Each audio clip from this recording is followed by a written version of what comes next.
이런 데 오셔서 고맙습니다. 저는 키가 158cm입니다. 불암사 주지입니다. 항상 건강하시고 밝은 모습으로 모든 밝은 일들이 밝은 뜻이 되기를 바랍니다. 감사합니다. 사단법인 3.1 역사문화연구회 회장 되시는 신백강 박사님을 대신해서 제가 인사 말씀하게 되어 무한 영광입니다. 오늘 단기 4355년 음력 10월 3일 개천절날 이 유서 깊은 용문산 기슭 불암사에서 국헌포럼을 개최하게 되고 이렇게 양평군 애국 군민분들과 각지에서 먼 거리를 마다 않고 달려오신 애국 선배 동지 분들을 뵙게 되니 참으로 감동스럽습니다. 참석하신 모든 분들께 심심한 감사를 드립니다. 우리는 1945년 광복을 하고 주권을 되찾았지만 아직도 역사는 일제강점기 조선사 편수회에서 만든 식민사관에 입각한 반도 역사를 개성하여 후세들에게 지금도 가리키고 있는 실정입니다. 여기에는 발해조선의 사실적 역사를 신화로 만들어 반만년 역사를 2000년 역사로 단축시키고 대륙의 역사를 반도의 역사로 축소시켜 민족 정기를 말살하려는 일제의 음모가 숨겨져 있습니다. 따라서 이제 우리 세대는 주권 독립이 아니라 역사 광복을 위해 대오에 함께 해야 합니다. 자신들이 부모와 조상의 역사도 제대로 모르고 현재를 살면서 미래를 개척한다는 것이 무슨 의미가 있겠습니까? 다음 세대는 또 그 역사를 잊어버리는 것을 반복할 따름입니다. 우리 한민족이 다시 희망찬 미래 세계의 주역으로 역할을 하고자 한다면 지금이라도 반도 식민사관에서 벗어나 바른 역사를 정립하는 것이 선결 과제라고 생각합니다. 그래야 후세대들이 민족적 자긍심을 가지고 힘차게 세계를 향해 뻗어나갈 수 있다고 생각하는 바입니다.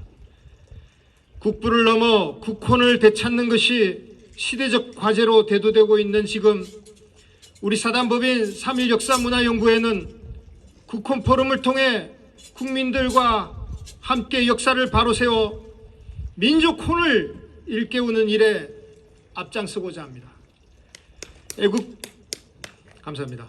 애국동지 여러분들의 적극적인 참여와 열렬한 지지를 당부드리면서 인사말에 가름하겠습니다. 감사합니다. 감사합니다. 예, 감사합니다. 양평 군수 전진선입니다. 제가 지난 7월 1일부터 이제 민선 8기라는 그런 지방자치를 이끌고 있습니다. 제가 양평 군수가 돼서 양평의 슬로건을 사람과 자연, 행복한 양평이라는 그런 슬로건을 하고 있는데 오늘 이 포럼이 그 사람의 한 부분인 것 같습니다. 오늘 양평의 자연과 또 용문산의 그 기상과 이런 모습을 가지고 여러분께서 그런 역사의 흐름을 오늘 이곳에서 이렇게 토의하시고 논의하신다는 것이 너무너무 행복하다고 생각합니다. 오늘 이 자리에 심대평 전 충남지사께서 오셨고 또 장기표 원장님도 오시고 그다음에 박순주 포럼 이사장님 그다음에 조대현 전 민정수석님 오셔서 이렇게 함께 해주심에 감사드리고 저도 여러분들이 말씀해 주시는 내용들을 잘 담아서 양평 발전을 위해서 양평 역사 발전을 위해서 노력하겠습니다. 특히 오늘 포럼을 주재하시는 신대평 신백강 우리 박사님께서는 양평에 거주하시면서 저희 공무원들에게도 이미 양평 문화에 대해서 역사에 대해서 한번 강해신 바가 있습니다.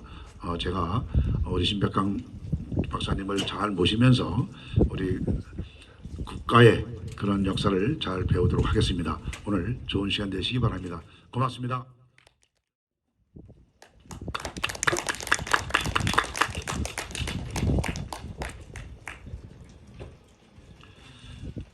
오늘 저는 처음으로 4,355년 만에 우리나라가 열린 하늘문이 열린 개천절 행사를 하는 자리에 참석한 것 같습니다. 참으로 이 자리에 앉아서 감회스럽게 생각했습니다.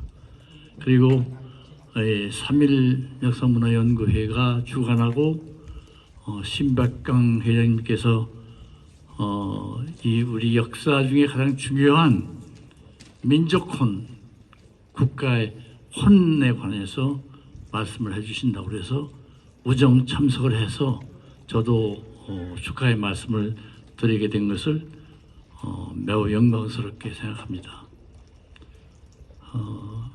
이런 자리에 더 많은 우리 양평 군민들 또 더 많은 우리 국민들이 자리를 함께해서 과연 국혼이라는 게 무엇인지 함께 듣고 배우는 시간이 되었으면 했는데 생각보다는 그렇게 많이 오시지 않았지만 아주 중요한 국가의 역할을 맡아하고 계시는 분들, 특히 민주화의 선봉에 서 계신 우리 장기표 선생님, 또 박승주 사장님, 조대환 전 민정수석님 모두 이 나라를 잘 이끌어 가시기 위해서 지금도 노심초사하고 계신 분들이 자리를 함께 해주셔서 참으로 다행스럽게 생각이 됩니다. 저는 과문한 탓이기도 하고 또 덜 배운 탓이기도 합니다만은 이 혼이라는 말에 대해서 잘 모릅니다. 그래서 제가 여기 오기 전에 국어사전에서 혼이라는 게 무슨 뜻인가 찾아보고 그리고 얼마 전에 일부 드라마가 맞춰졌던 TVN의 환혼이라는 드라마를 보면서 느꼈던 생각을 함께 해봤습니다. 우리 국민들 특히 인간들이 실체가 있는 것에 대해서는 다 함께 인정도 하고 또 가지려고도 하고 욕심도 내고 그럽니다. 실체가 없는 것, 보이지 않는 것을 중하게 여기는 마음들은 좀 적은 것 같습니다. 혼은 보이지 않지만 우리 사람의 생명을 좌우할 수 있는 가장 핵심적 가치를 말한다고 합니다. 국가의 혼, 국혼은 바로 국가의 가치가 무엇인지 이 가치를 어떻게 지키고 발전시켜 나가고 인류를 위해서 헌신하는 공동체가 될 수 있도록 만들 것인지에 대한 생각을 정리한 것이 국혼이라고 저는 생각을 합니다. 이 국혼에 대해서 오늘 좋은 말씀을 들었으면 합니다. 그리고 국혼이 아니라 민족혼, 민족의 정신 그런 모든 내용들을 포괄하는 말씀이 나오실 걸로 기대를 합니다.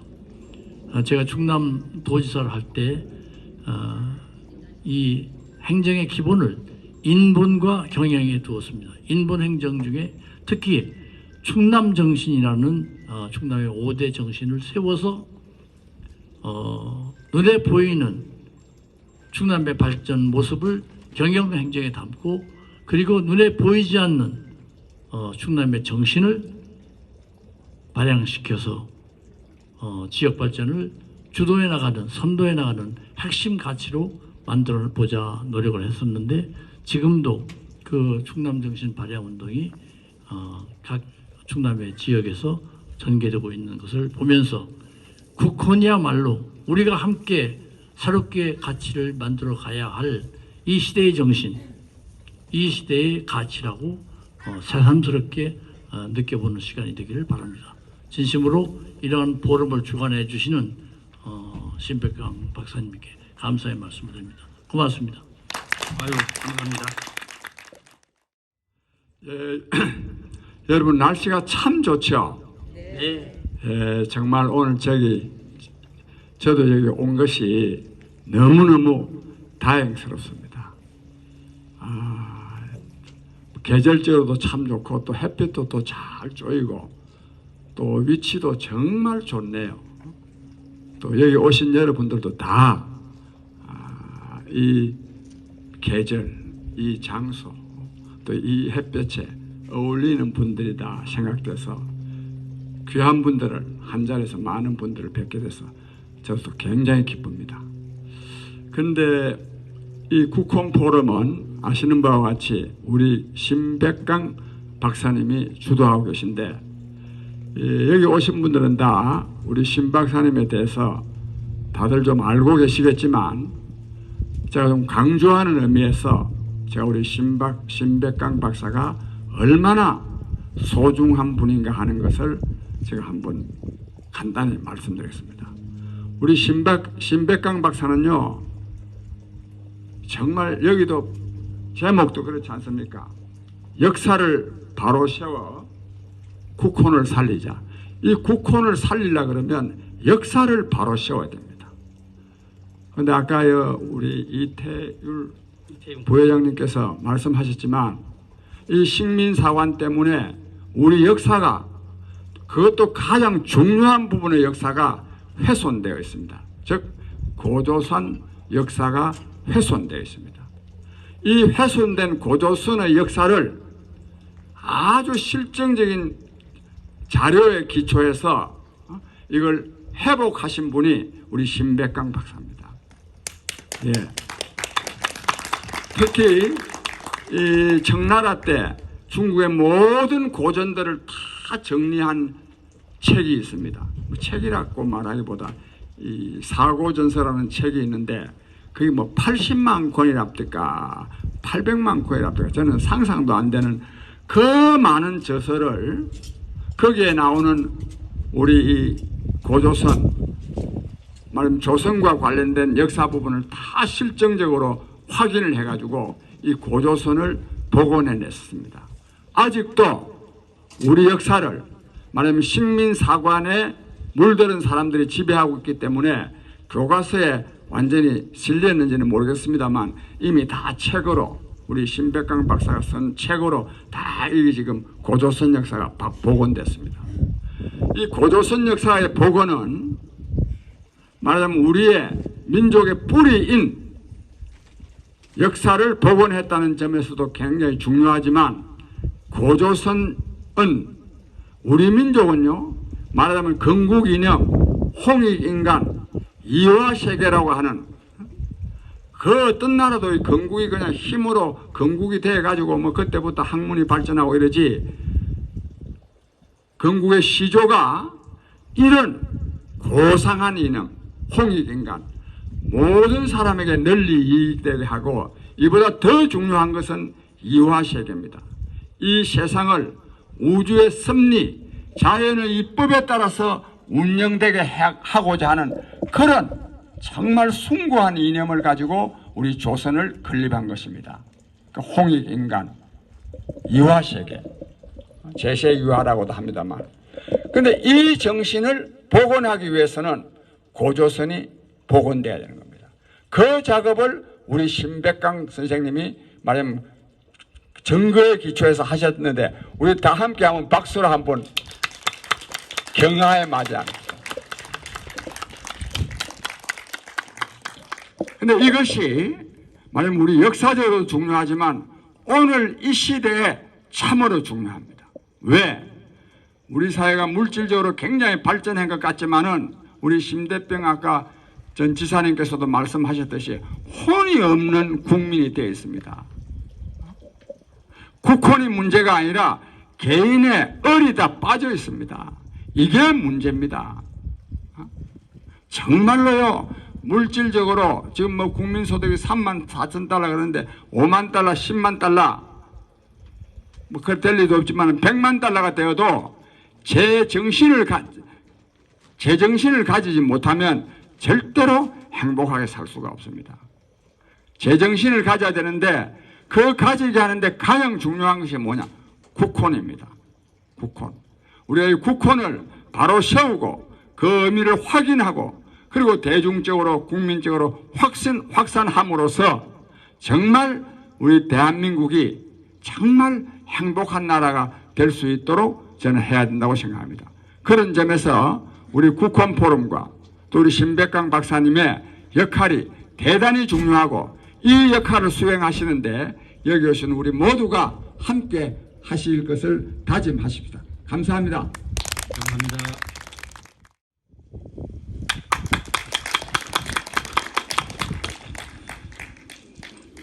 저는 신백강 박사님을 알고 지낸 지는 몇 년 안 됐습니다. 근데 굉장히 존경을 합니다. 첫째, 역사가가 아니고 역사 철학자고요. 제가 공부를 할 때, 학교를 다닐 때 어떻게 수나라 당나라가 그 별 볼 일 없는 만주를 건너서 압록강까지 왔을까? 이 도저히 경제적으로 정치적으로 이해가 안 가는데, 그리고 그 다음에 생각을 하니까 북경 쪽에서 만주로 진출하려면은 산해관이라고 하는 거기를 통과해야 밖에는 진출이 안 됩니다. 옛날 우리 조선에서도 중국을 갈 때는, 북경을 갈 때는 꼭 만주를 지나서 산해관이라고, 거기 해변가, 거기를 통과해서 갔습니다. 그러면 그 시절에 우리 고구려가 산해관에 죽치고 있다가 때려버리면은 중국은 그대로 가는데, 이런 생각을 했어요. 우리 신백강 박사께서 중국은 한국의 일부였다 라는 책을 내셨습니다. 아주 결정판입니다. 우리는 만주 집안을 가보시면은 거기가 고구려의 수도였다, 이런 지금 역사책에 돼 있는데, 제가 학생들을 데리고 연변을 통해서 백두산을 하고 버스로 단동까지 오는 길에 다 집안을 들러봤습니다. 거기는 군대로 따지면은 일개 대대가 딱 주둔하고 있으면 맞을 지역입니다. 아무것도 없습니다. 다만 광개토 대왕비, 장군총, 이게 있다 뿐입니다. 그런 건 없습니다. 거기에 어떻게 기마민족 국가인 고구려가 만주를 향해서 치고 나갈 그런 장소가 아닙니다. 의문이 항상 있었습니다. 그런데 중국은 한국의 일부였다라는 책을 보니까 우리 평양이, 고구려의 수도 평양이, 지금 북쪽에 있는 평양은 남경, 남쪽에 있는 수도. 그러니까 그때는 수도라는 이름이 평양이라는 이름이었다는 겁니다. 그래서 1평양, 2평양, 3평양. 그래서 지금 북쪽에 있는 평양은 남평양. 이런 개념이고요. 그 시절에 요동성, 안시성, 이게 우리가 말하는 이거냐? 아니라는 겁니다. 지금은 백석산이라고 이름이 바뀐 갈석산, 그 갈석산 이쪽이 바로 강토였다. 그러면 그 갈석산 저쪽은 뭐냐? 이게 산맥으로 이루어져 있는데요, 이 갈석산을 넘기가 굉장히 어렵습니다. 그래서 갈석산 저쪽이 수나라 당나라였던 것입니다. 그 갈석산이 지금 별석산으로 이름이 바뀌었는데, 제가 얼마 전에 조그마한 여행사 하는 사람이 있어서 갔더니 그 입구에 오래된 포스터가 하나 붙어 있어요. 백석산 관광이라는 이 프로그램을 운영을 하고 있는 거예요. 그러면서 그 산은 모양을 찍어놨는데, 정말 이 날카로운 바이칼 같은 이런 산맥이에요. 그러니까 중국 대륙에서 넘어오기가 힘든. 그래서 제가 신 박사님께 그 앞에가 바로 우리의 요새 여동성, 안시성, 평양성 이런 거 아니겠느냐, 혹시 어떠냐고 물어봤더니 바로 맞다는 거예요. 여러분, 발해 하면은 발해라는 나라를 생각하시는데, 우리 중국의 대륙은 한반도 일부였다는 책에 의하면 발해라는 나라가 아니라 우리 저 중국 여순반도 앞에 천진 앞바다, 그 바다를 발해라고 합니다. 그 발해가 우리 고대 상고사의 바로 우리 안방이었다는 거예요. 그 발해 물이 얼마나 따뜻합니까? 그래서 중국 지도부가 다이아오 그 회의라는 것도 그 발해만에서 하거든요. 굉장히 지역이 좋답니다. 물산이 풍부하고. 그래서 제가 이해를 했습니다. 그러면 그렇지. 그런 정도의 물산과 배경과 방어막을 갖고 있으니까 고구려가 그렇게 오래 버텼지 어떻게 되느냐. 그래 지금 이제 유튜브에 보면은 하나 긍정적인 게 호타라고 있습니다. 북쪽에 호타. 우리 신 박사께서 굉장히 강조하는 지명 이름입니다. 그 호타가 압록수다. 이런 걸 지금 이제 젊은 친구들이 유튜브에 막 올리고 있습니다. 이게 뭐냐? 신 박사께서 그동안 오래 주장해 오신 것들이 이제 젊은 세대들에게 맞춰 들어가기 때문에 이제 강단 사학이 서서히 깨져가고 있다. 이렇게 우리는 이해를 하시면 좋겠고요. 지금 세계가요 굉장히 변하고 있습니다. 저희가 왜 저는 신 박사님을 아까 모두에 존경한다고 했느냐? 이 역사찾기 기치를 뚫고 제대로 된 갈 수 있는 분이 유일한 분이다. 다른 분들은 책 가지고 공부했는데 저분은 대만에 유학을 가서 직접 대만 중정박물관에 있는 사고전서를 그 아까 우리 장기표 선생님이 말씀하신 80만 권이나 되는 책을 다 읽었고 그 다음에 중국 청나라의 황제의 명령으로 만든 흠정 만주원료고라고 만주족들의 뿌리가 되는 책을 다 읽어보셨고 또 저분은 실력이 좋으시니까 한문으로 된 책도 저저저저 읽으면은 그냥 번역을 하실 분이니까 박사는 또 우리의 고대 연변에 있는 대학에 가셔가지고 또 현지에서 만주를 발로 뛰면서 다녀보시면서 그 책을 썼다. 박사를 받았다. 그러고는 만주는 중심지가 아니었다. 이걸 이제 다 찾아내셨다 이거예요. 그러니까 이런 신 박사님이야말로 실증사학의 태두가 아닌가 이렇게 생각을 합니다. 저는. 그래서 강단사학이 실증사학을 주장하지만 자기들은 옛날 이병도 선생이 멘토로는 그것에 의존하는 몇 대 전에 이야기 가지고 왔는데 신 박사는 살아있는 실증사학 그것은 사학가가 아니고 역사 철학가다. 이래서 우리 아까 장기표 선생님이 말씀하신 정말 대한민국의 국호를 주장하시는 국보다. 근데 아까 세계가 지금 급변하고 있다고 말씀 올리는 말만 잠깐 하고 마치겠습니다. 이번에 러시아가 만약에 우크라이나에게 지면은 그 중앙아시아의 권력의 공백을 치고 나갈 나라가 제가 볼 때는 터키입니다. 터키가 이름을 티르키예로 바꿨습니다. 티르키예를 한참 하다 보면은 돌궐이 나옵니다. 돌궐. 그래서 돌궐족이 우리 만주에 있었던 고대 돌궐족의 서쪽 끝이 터키입니다. 그래서 터키에다가 그 중앙아시아, 우즈베키스탄, 카자흐스탄, 키르기즈스탄 전부 이 계통이 돌궐 계통입니다.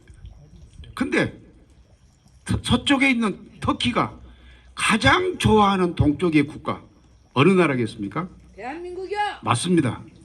대한민국을 형제국이라고 하니까 어떤 분들은 6.25 때 우리나라를 와서 도와줬기 때문에 그런 거 아니냐? 아닙니다. 터키 역사책에 북쪽에서 한쪽은 터키로 내려가고 한쪽은 한반도로 내려온 이게 있다고 그럽니다. 그래서 형제국이고 또 하나 에피소드가 있습니다. 2002년 한일 월드컵 때 터키가 한국에서 시합을 너무 잘해서 세계 3위가 됐습니다. 그때 우리가 많이 도와줬거든요. 저도 그때 도와준 역할을 하나 했습니다마는 그래서 터키가 세계 축구 역사상 3위가 된 유일한 경우입니다. 우리나라는 4위를 했죠. 그래서 한국에서 이렇게 좋은 일이 많았기 때문에 고맙다고 그래서 거기 보스포러스 해협을 통과해서 전동차를 놓는데 우리나라 현대 롯데몰을 사갔답니다. 그러면서 이야기가 한국이 많이 도와줬기 때문에 롯데몰 이번에 사간다. 이런 이야기를 했다는 것을 제가 직접 듣지는 않고요. 이희범 평창올림픽 조직위원장이 롯데한테 듣고 그분이 어디 가서 강연을 하시는데 제가 그 이야기를 들었습니다. 그러니까 진짜입니다.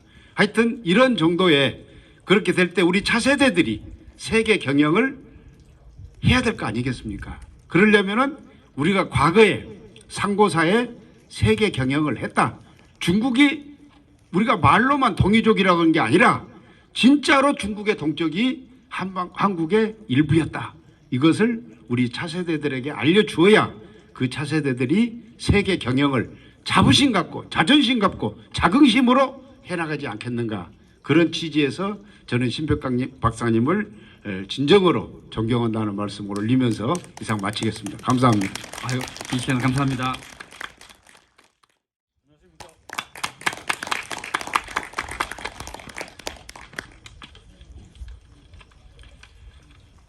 존경하는 신백강 회주님, 그리고 각계에서 큰 업적을 쌓으심은 물론이고 나라의 장래를 걱정해 오신 여러 고명한 선배님들, 그리고 이 자리에 참석하신 우국지사님 여러분 안녕하십니까? 오늘 전통성과 역사성을 가진 사찰에서의 포럼 행사는 더욱 특별한 의미가 있다고 할 것입니다. 사단법인 3.1 역사문화연구회에서 두 번째로 개최하는 국헌 포럼은 개천절을 맞아 우리 한민족의 나아갈 방향을 모색해보는 뜻깊은 행사로서 우리가 진심으로 기대해왔고 또 그렇기에 나라 및 국민들에게도 큰 의미가 있는 주제라고 할 것입니다. 개천절은 5,000년 전 우리 민족의 시조이신 단군 왕검이 나라를 세우신 날입니다. 단군께서는 건국 이념으로 홍익인간을 제시하셨습니다.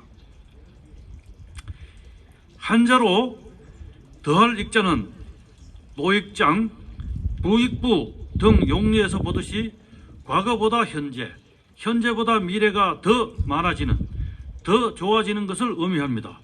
즉 부가가치의 창출을 의미하며 오늘날 자본주의 시장경제 개념의 효시라고 할 수 있습니다.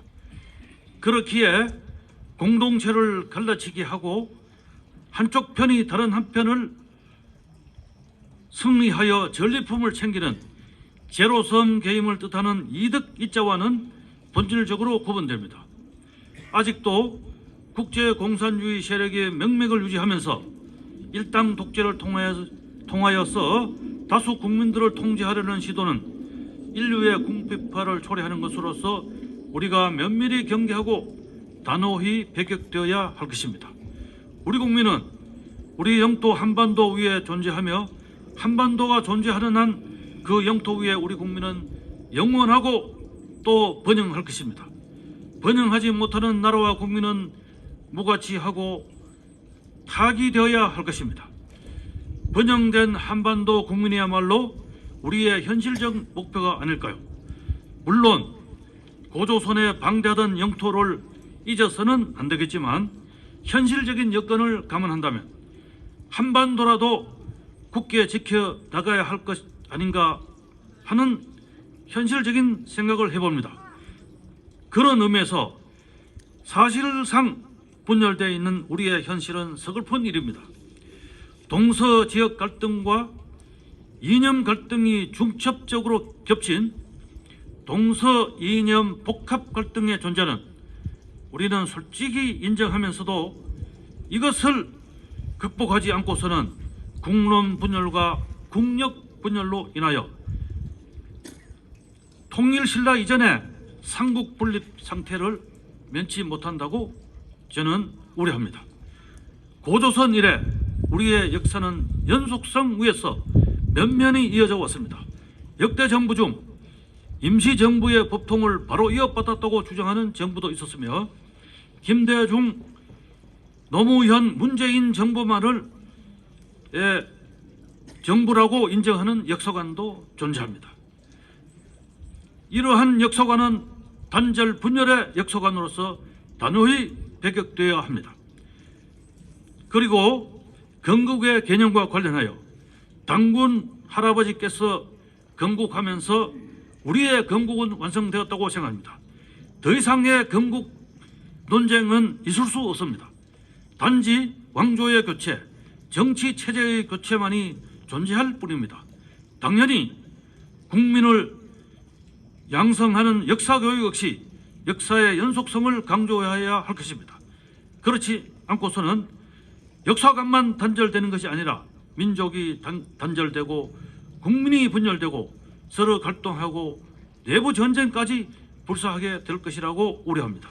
이상 우리 역사를 바라보는 개인적 소견을 밝혀보았습니다만 한 어리석은 관찰자의 소견에 불과하므로 참고만 하여 주시면 감사하겠습니다.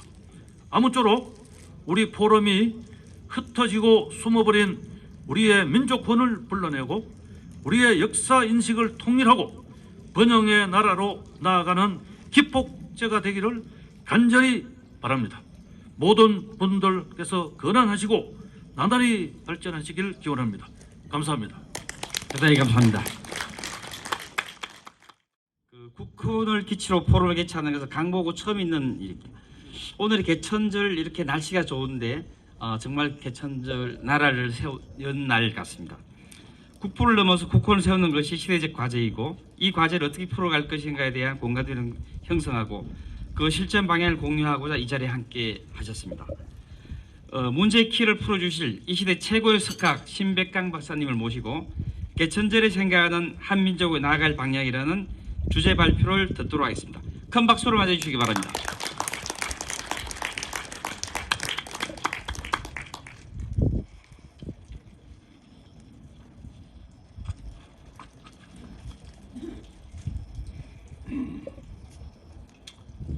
오늘은 음력 10월 3일 개천절, 우리 조상들의 개국을 경축하는 뜻깊은 날입니다. 단풍이 아름답게 물들어가는 가을날, 용문산 자락, 왕기가 어려 있다는 이 불암사에서 여러분들을 만나뵙게 되어 반갑습니다. 한 분 한 분 국가와 민족과 역사를 사랑하는 소중한 분들이 오셨습니다. 진심으로 감사의 말씀을 드립니다. 우리 국혼 포럼은 5,000년 역사를 바로 세워서 5천만 민족의 국혼을 살리자는 기치 아래 출범하였습니다. 왜 지금 국혼이냐? 앞에서 우리가 애국가를 제창했습니다만 동해물과 백두산이 나오지요. 그런데 우리 조상들의 역사를 보면 발해의 북쪽, 갈석산의 남쪽에 조선이 있었다. 이런 기록이 산해경이란 책에 나옵니다. 발해의 모퉁이에 조선이 있었다. 이것도 산해경이란 책에 나와요. 산해경이란 책은 지리서로서 경전에 대한 지리서가 산해경입니다. 그러니까 그런 고대 중국 경전에는 우리 민족을 이야기하면 발해 이야기가 나오고 갈석산 이야기가 나오는데 오늘의 우리 한국인은 동해와 백두산만을 우리의 삶의 무대로 생각하는 겁니다. 그러니까 우리가 조선조에 이르러서는 우리의 강토가 압록강 안쪽으로 좁혀지면서 동해와 백두산이 우리 민족의 상징적인 바다와 산이 됐지만 고대 역사상으로 올라가면 중국 대륙에 있는 갈석산과 발해가 우리 조상들이 삶을 가꾸었던 터전이고 거기가 활동 무대였던 것입니다. 그리고 여기에도 지금 실려 있습니다만 개천가라고 하는 노래에도 삼천리 강산이라고 하는 그런 내용이 나와요. 그러니까 우리 한국인 하면은 삼천리 강토를 생각하는 겁니다. 그런데 삼국유사라든지 또 중국 당나라 때 두란 사람이 쓴 통전이라는 책에 보면 고조선이 망해가지고 그 유민들이 세운 나라가 72개국인데 그 한 나라의 영토가 백리였다. 이런 기록이 삼국유사에도 실려 있고 당나라 때 그 두가 쓴 통전에도 실려 있습니다. 그러면 고조선이 망한 뒤에 그 유민들이 모여서 세운 나라가 72개국이었다. 근데 그게 백리다. 그럼 그게 7200리 아닙니까? 망한 뒤에도 고조선의 유민이 살았던 터전이 7200리라면 고조선이 강대했을 때의 강역은 만리 강토였을 거 아닙니까? 그런데 지금 우리는 우리가 조선조 500년 동안에 압록강 안으로 축소됐던 삼천리 강토만이 우리의 영토라고 생각하고 있는 것입니다. 그렇기 때문에 지금 우리가 지금까지 해온 애국가도 지금까지는 그런 애국가를 해왔지만 앞으로는 애족가 같은 그런 것을 다시 만들어서 발해와 갈석산을 우리 민족의 터전으로 또 삼천리 강토가 아니라 만리 강토를 경영했던 그런 위대한 민족의 기상을 담은 그런 애족가가 나와야 된다. 그래서 기왕에 있었던 애국가를 없앨 필요는 없고, 그러나 우리 조상들의 잃어버린 역사를 되찾아서 애족가와 같은 그런 것을 앞으로 만들 필요가 있다. 그런 것을 하는 일이 바로 국혼을 바로 세우는 일이다. 한국이 지금 국혼이 없다고 하는 것을 상징적으로 보여주는 좋은 예가 있습니다.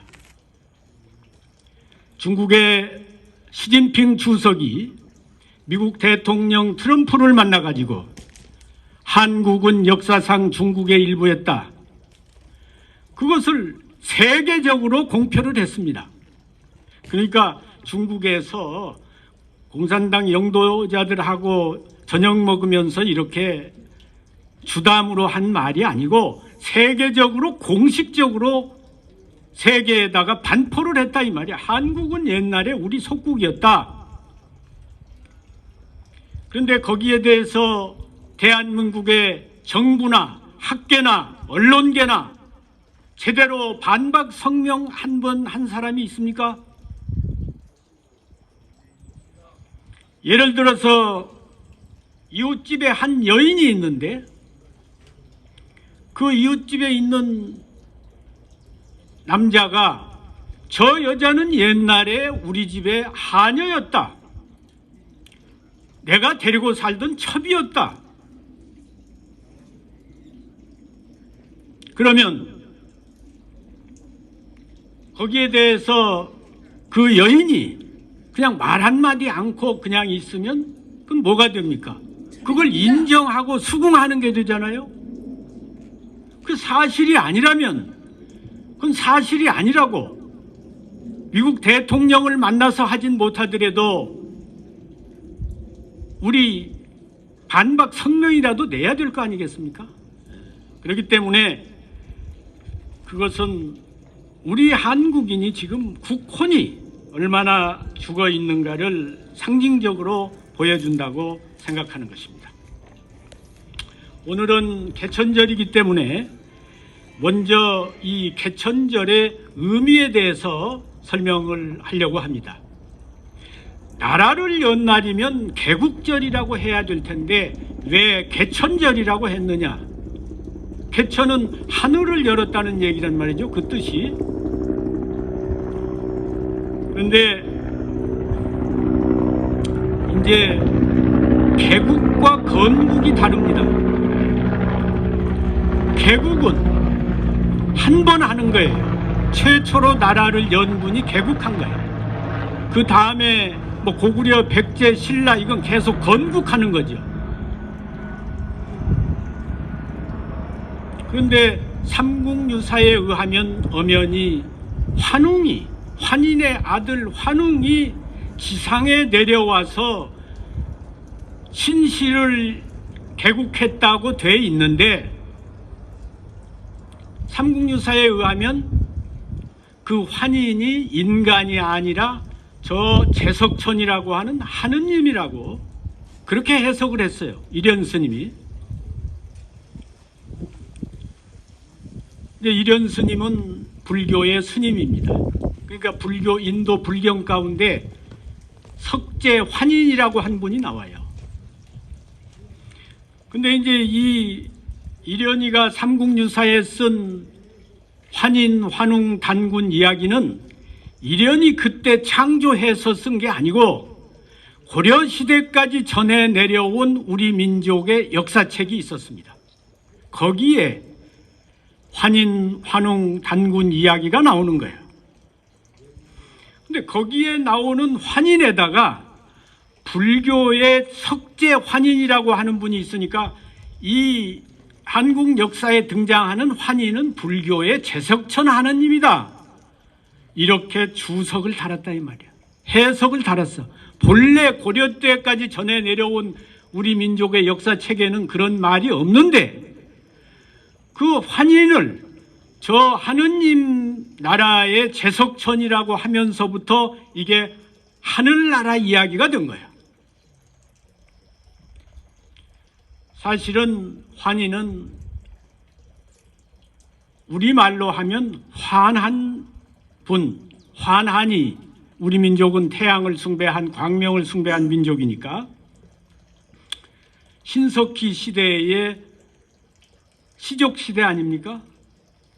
구석기 시대를 지나서 환인시라고 하는 시족이 있었던 것이죠. 그러니까 그 환인시족의 위대한 이제 인물이 환웅이 나오니까 환웅이 이제 개국을 하게 된 겁니다. 거기에 이제 신시라고 하는 표현이 나오니까 그 신자가 귀신 신자예요. 그러니까 이거를 저 신화라고 이렇게 해석을 하는데 거기에 나오는 귀신 신자는 신선을 말하는 겁니다. 신선. 왜 이 신시의 신자가 귀신 신자가 아니고 신선 신자냐 하면 삼국사기에 보면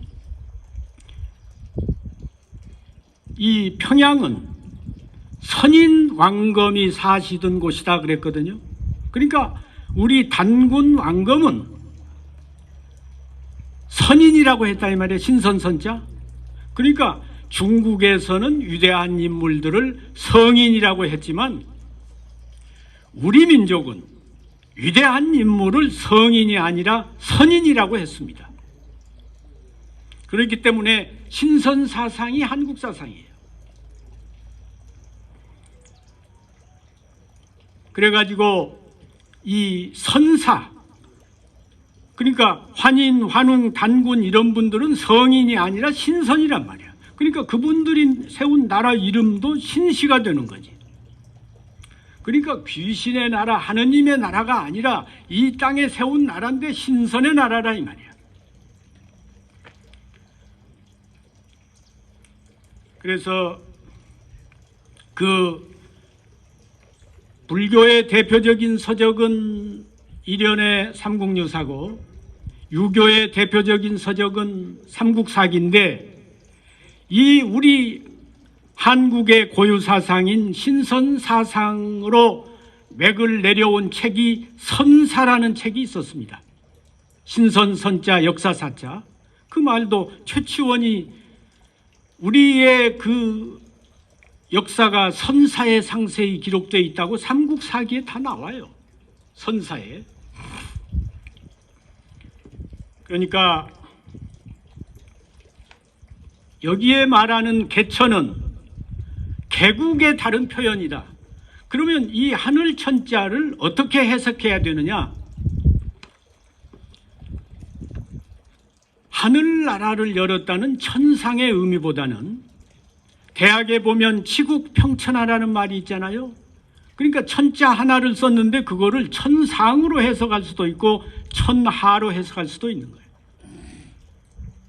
그럼 그동안에는 제석천이란 용어 때문에 그것을 저 천상 하느님 나라 이야기로 이해를 했는데, 그게 환인씨라고 하는 시족이 있었고 그분이 세운 나라가 귀신의 나라가 아니고 신선의 나라 신시라면, 또 그 기록이 선사라고 하는 역사책에 나와 있다면,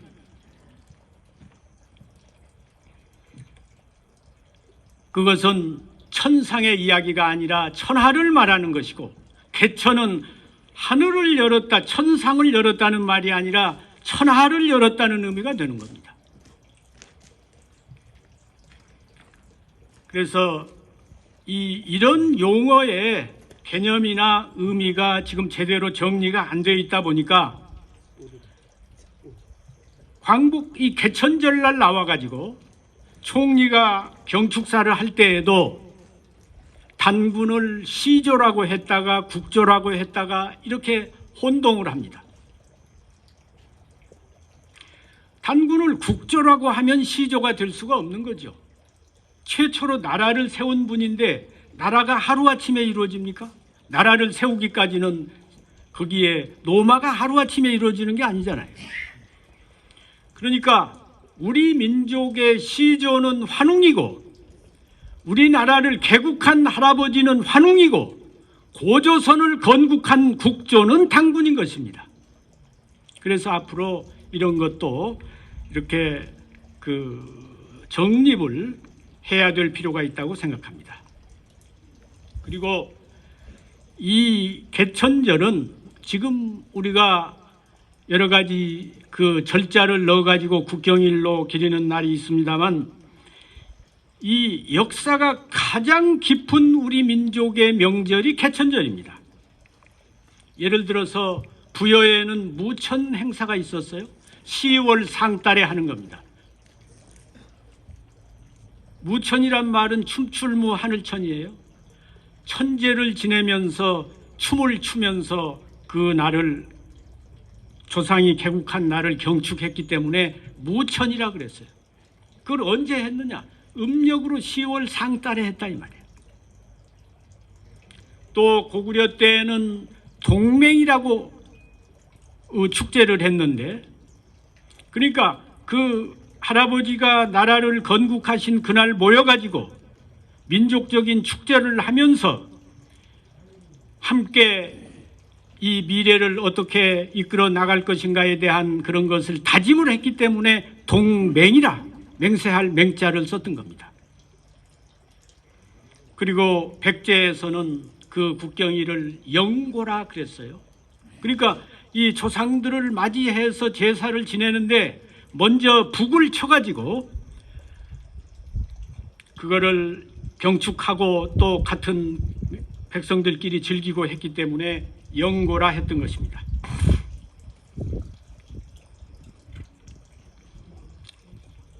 시간이 없기 때문에 제가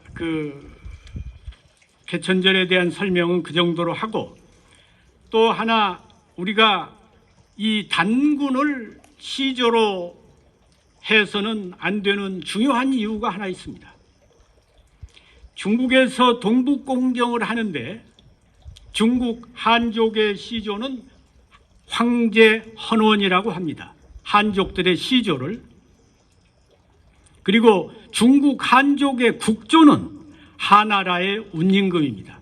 그러니까 한족들이 최초로 건국한 나라는 언제냐? 하나라 때라고 해요. 국경대학 사학과에서 가르치는 교재에서도 하우를, 하나라의 운임금을 국조라고 합니다. 그런데 시조는 누구냐? 황제 헌원이라 그래요. 그럼 황제 헌원은 어느 때 인물이냐? 지금으로부터 4700년 전의 인물이라고 그렇게 말합니다.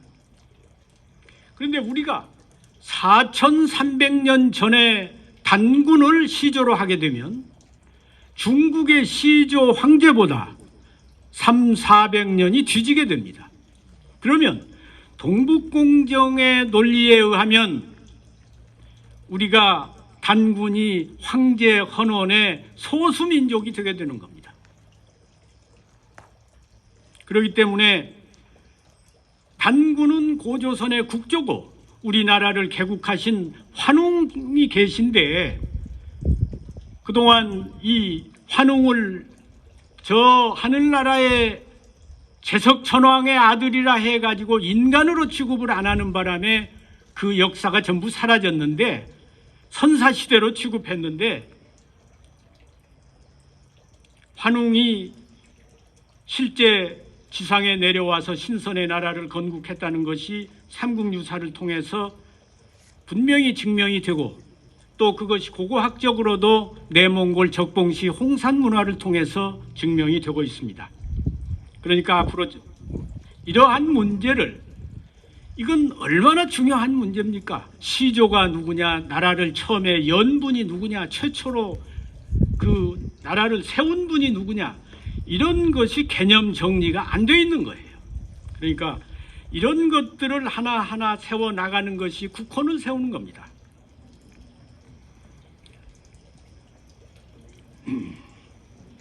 뭐 개천절에 대한 이야기는 그 정도로 하겠습니다. 그 불국사에 그 조실 스님 하시고 총무원장도 하신 월산 스님이 계셨습니다.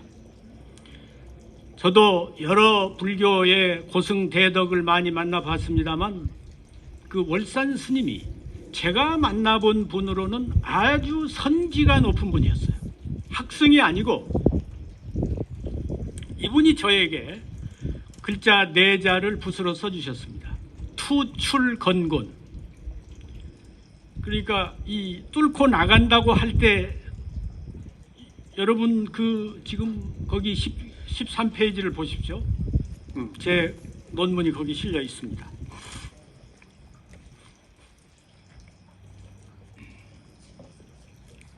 동서 사상의 특징 그래가지고 이제 동양 사상 역사를 이야기하기 전에 이 철학과 사상에 대해서 간단히 우리가 이해를 할 필요가 있습니다.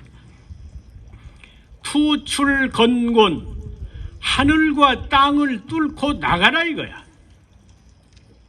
그러면 이 세상에 몸뚱이가 있는데 어떻게 저 하늘을 뚫고 나가고 땅을 뚫고 들어갑니까?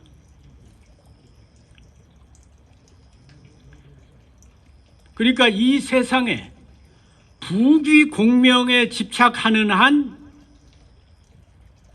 이 하늘과 땅 안에 갇혀서 사는 거지요. 그러니까 이 몸뚱이를 가지고 저 하늘을 뚫고 땅을 뚫으란 얘기가 아니라 욕심을 버리고 살면 자유스러운 존재가 된다. 저는 그런 뜻으로 이해합니다.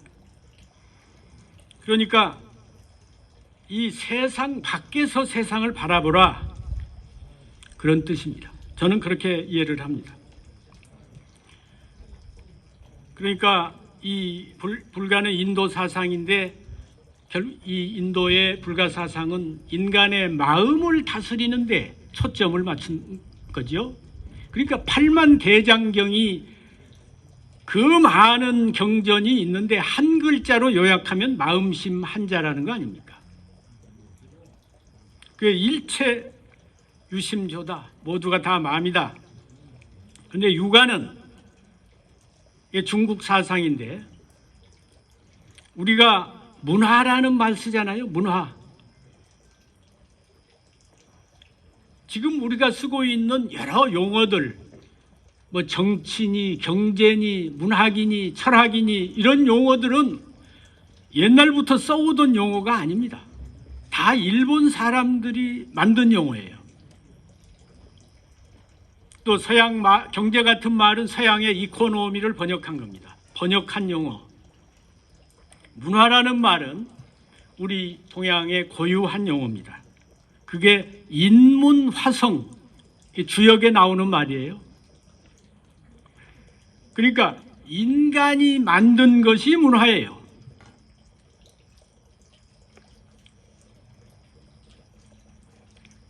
그러니까 세상 밖을 생각하는 게 아니라 세상 안에서 이 인간들이 어떻게 행복하게 살아갈 것이냐, 그것을 주안점으로 하는 게 육아입니다. 그래서 불가는 치힘이고 육아는 치세다. 세상을 다스리는 거다. 거기에 목표를 두었다. 그리고 우리가 지금 일상적으로 쓰는 자연이란 말, 이 자연이란 말이 어디서 왔느냐? 자연이란 말을 누가 최초로 했느냐? 노자가 최초로 한 말입니다. 노자 도덕경에 나오는 말이야. 도, 법, 자연이라. 도는 자연을 본받는다. 그러니까 인간이 이 세상에 부귀, 공명, 물질의 노예가 되지 말고 세상 안에서 자연과 논의는 그런 삶을 살라 하는 것이 도가 사상입니다. 그러면 불교는 인도 사상이고 유교, 도교는 다 중국 사상이라면 한국 사상은 뭐가 있느냐? 그동안에는 한국 사상 그러면은 유교, 불교 빼면 한국 사상이 없었어요. 이것을 찾아야 되는 것입니다, 우리가. 한국 사상, 중국 사상, 인도 사상 아닌 우리의 고유 사상이 뭐냐? 그게 천부경이고 천부경의 핵심 요지가 인중천지일입니다. 인간은 하늘과 땅과 동일한 존재라는 거예요. 그러니까 육아는 문화, 인간의 문화는 이야기했는데 거기에는 자연이 빠져 있단 말이에요.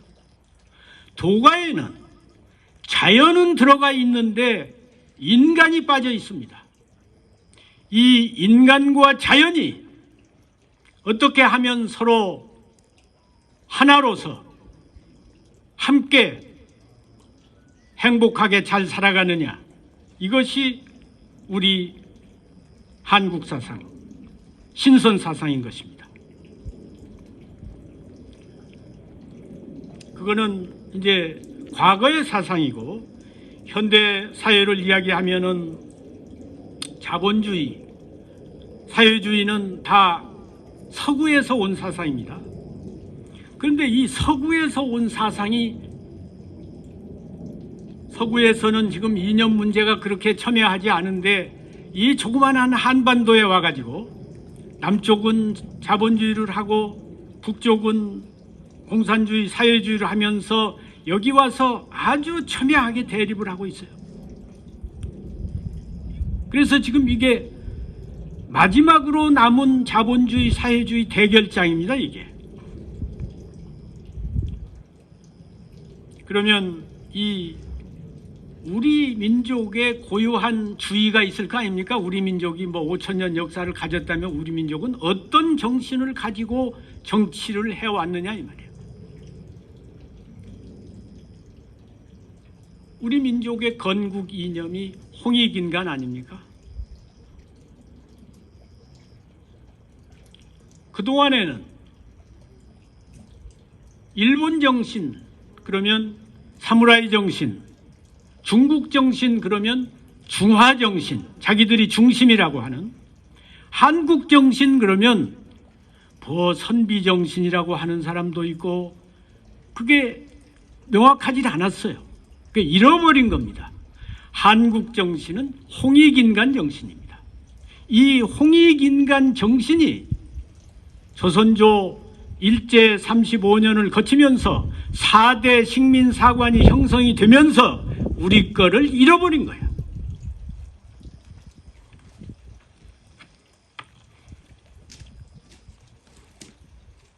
그래서 미래를 이끌어갈 이 사상은 인중천지일 사상, 인간과 자연 어느 한쪽에 편중되지 않고 인간과 자연이 함께 서로 공존하면서 행복하게 살 수 있는 인중천지일이 철학적 기초가 돼야 된다고 보는 것입니다. 또 우리 민족의 철학은, 중국 철학은 사실 이 주역의 음양오행 사상이 주역 사상이에요.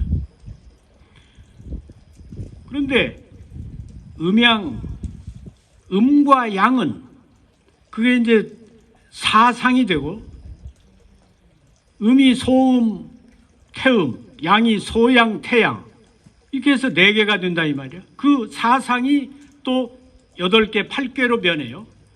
그러니까 이 음과 양이 하나로 만나는 그게 없어요. 음과 양이 만나서 새로운 하나를 창조하는 게 삼입니다.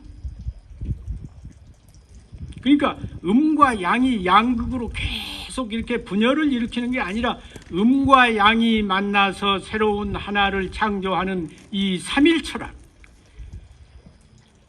이 한국의 고유 사상인데 앞으로 이 삼일철학이 우리의 인류를 이끌어 갈 미래 철학이다, 그렇게 봅니다. 그리고 자본주의가 추구하는 것은 한마디로 말하면 인간의 개인적인 이익, 사익에 초점을 맞춘 겁니다. 그리고 사회주의라고 하는 것은 인간의 공동이익에 초점을 맞춘 거예요. 그러니까 자본주의를 하면은 그 사익을 강조하기 때문에 너도 나도 자기의 개인적인 이익을 추구하기 위해서 효율이 상승이 되고 경제가 발전하고, 그러나 거기에 공존 공생한다는 그런 정신이 부족하잖아요. 생존 경쟁, 적자 생존, 자연 도태, 생존을 위해서 경쟁을 하고 약자는 도태되고 적자만이 살아남고,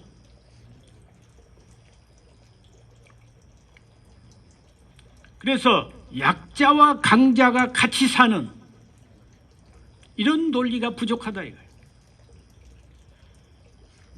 자본주의가 강조하는 그런 생존 경쟁, 적자 생존, 자연 도태, 이것은 동물학자 다윈이 동물을 연구하면서 만들어낸 이론입니다.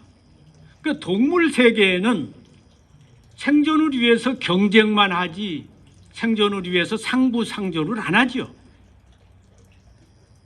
그렇지만 인간 세계가 동물을 본보기로 삼아서 해서는 안 되는 거 아니겠습니까?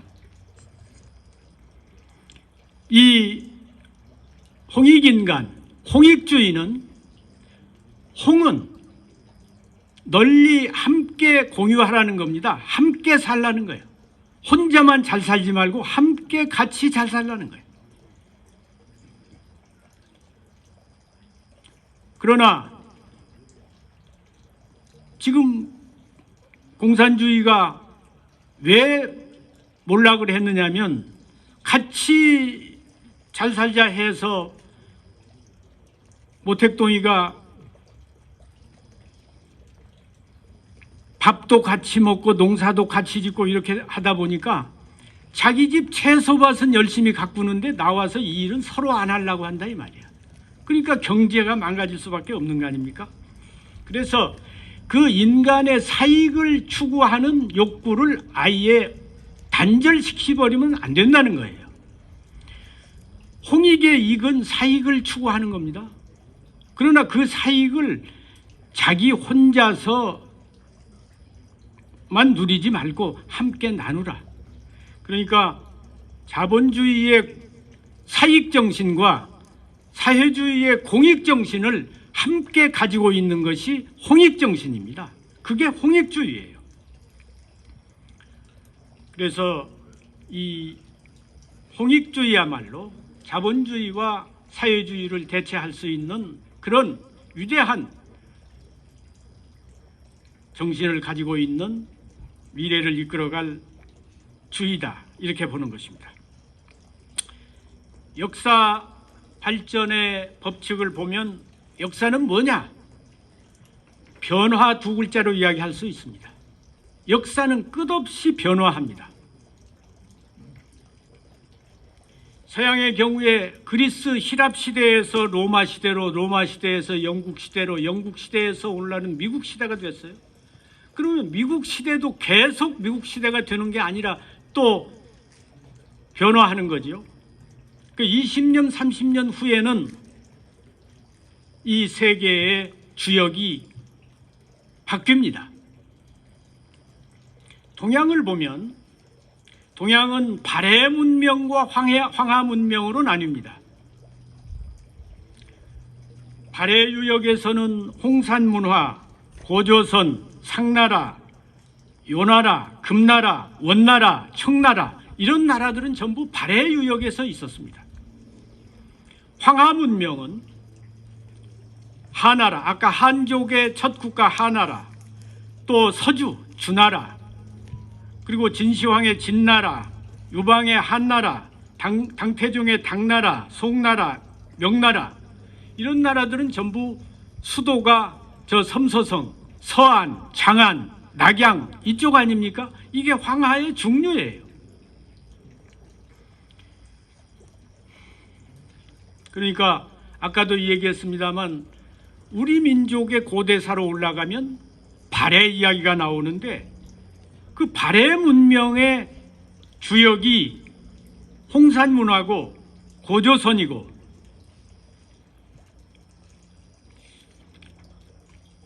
그러니까 우리 민족이 지금은 한반도에서 이렇게 살고 있습니다만 역사상으로 올라가면 대륙의 주역이었던 때가 있었다는 거예요. 우리 민족도 세계를 지배한 그런 민족이었다는 거예요. 근데 우리 교과서에서는 이 한민족은 압록강 서쪽은 한 번도 지배해 본 일이 없다. 대륙은 지배해 본 일이 없다. 이렇게 가르치는데 그게 식민사관이라는 겁니다. 그러면 역사는 왜 끝없이 변화하느냐? 자연의 원리가 물극필반입니다. 어떤 사물이나 물질이나 극점에 도달하면 반드시 다시 원점으로 돌아옵니다. 우리가 공을 하늘을 향해서 던졌을 때 정점에 올라가면 다시 하향해서 원상으로 돌아오잖아요. 국가도 개인도 가정도 마찬가지입니다. 회사도 마찬가지예요. 가장 정점에 갔을 때 거기에서 멸망의 요인이 거기서부터 시작되는 거예요. 회사가 잘 되면 영원히 잘 될 줄 알고 과잉 투자를 막 하다 보니까 안 될 때는 그게 무너진단 말이에요. 그러니까 여러분 동지가 제일 출 때입니다. 그런데 여름이 시작되는 게 동지에서 시작이 되는 거예요. 그래서 동짓날, 동지 전까지는 아주 추운데 동짓날부터는 땅을 파면 땅 속에서 온기가 있어요. 그리고 모든 싹 트는 것이 움트는 것이 동지 지나면 그때부터 준비를 하는 겁니다. 왜냐하면 양기가 그때부터 돌아오기 때문에.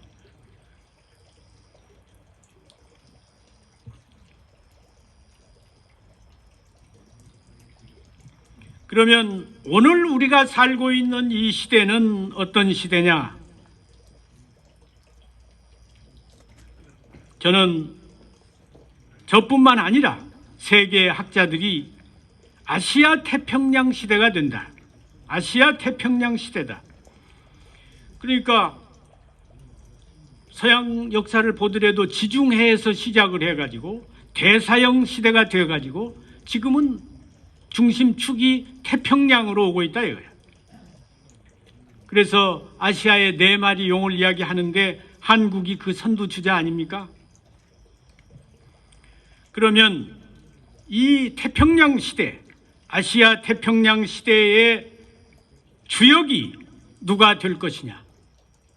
뭐 여러 나라가 있습니다만 한중일, 한국과 중국과 일본 가운데 어느 나라가 아시아 태평양 시대의 주역이 될 것이라고 생각합니다.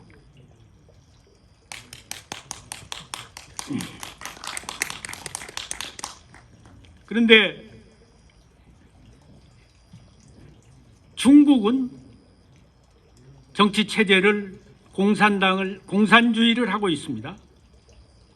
그런데 공산당이 공산주의가 소련이 붕괴되고 그러면서 다시 재생을 하기 위해서 중국은 공산주의를 그대로 하는 게 아니고 중국 특색 사회주의라 해서 사회주의를 변경을 해가지고 거기에 이제 시장 경제도 받아들이고 이렇게 하고 있습니다. 일본은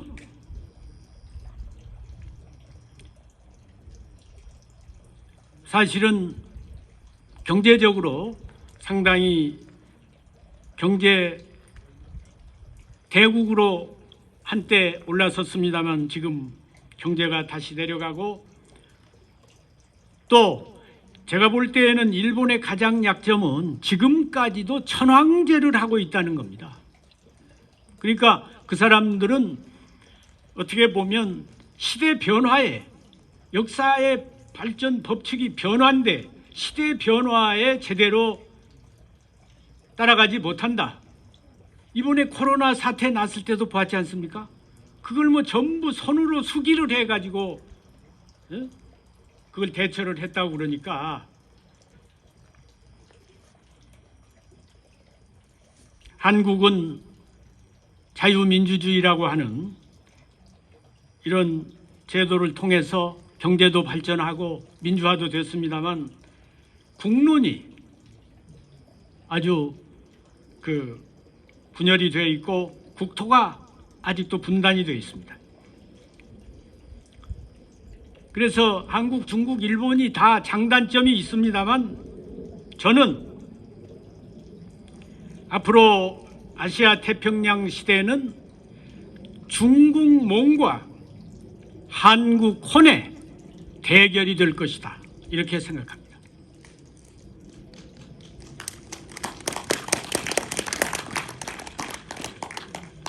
중국몽이라고 하는 것은 시진핑 이후부터 등장한 용어입니다.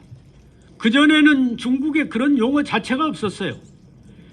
시진핑이라는 사람이 2012년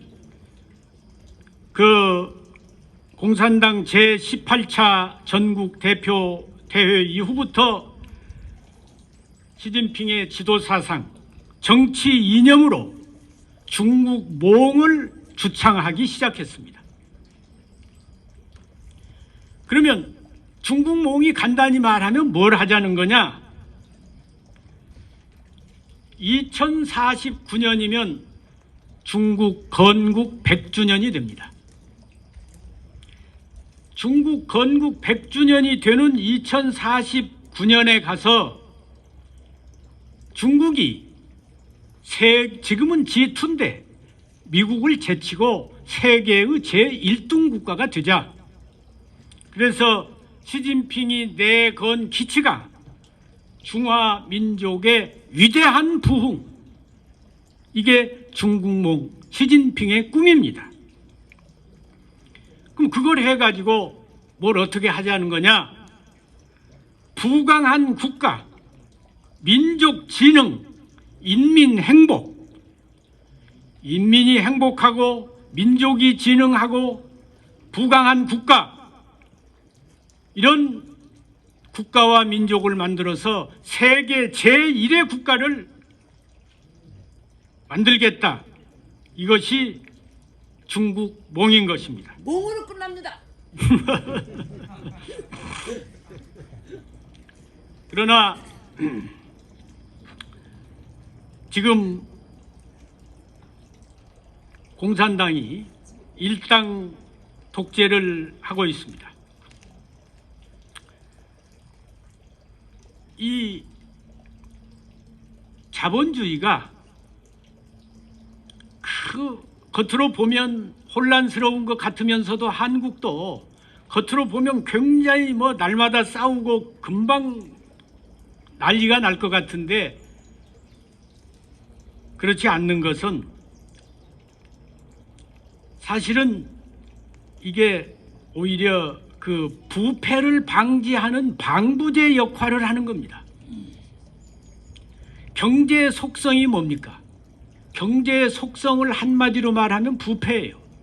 개인이든 국가든 경제가 부강하지면 부패한 그 부패의 경제의 속성이 그래요.